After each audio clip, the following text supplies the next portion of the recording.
Uso karon sa probinsya sa Lanao del Norte ang White Ribbon Campaign Challenge. Diin kong magbutang og ribbon ang balay buot pasabot dili isla modawat og rasyon inaihatag na lang kini sa mga nanginahanglan. Sayron ta ang pampag-good vibes nga balita pinaagi nining report. Sa pipila sa mga kabalayan karon sa probinsya sa Lanao del Norte, makita nga dunay mga gipangbutang nga puti nga ribbon o tela gawa sa ilang mga balay. Kini mao kadtong mga kabanay nga midawat sa challenge nga dili sila modawat og rasyon gikan sa gobyerno. Inay, ihatag lang kini sa mas nanginahanglan pa. Dili bitaw mo dawat og kuan kanang relief goods kay hatag lang sa lain.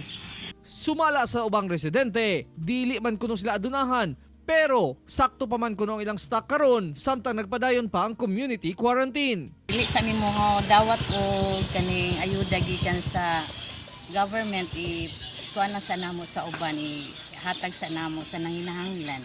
Makaya pa namo nga maka-solve pa sa among mga panginahanglan. Mas daghan pa na kinahanglan karon nga time nga walay mga kaon, kay natulad sila sa mga relief goods.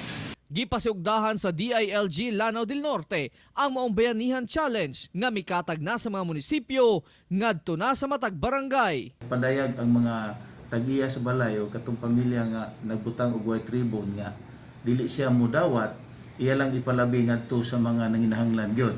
Ang maong bayanihan challenge tabang kuno nila sa gobyerno ug sa komunidad karong panahon sa krisis, butang nga gikalipay usab sa lokal nga panggamhanan.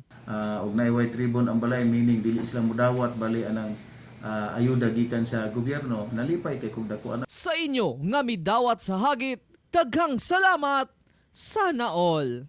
Ako, si Real Soroche para sa One Mindanao.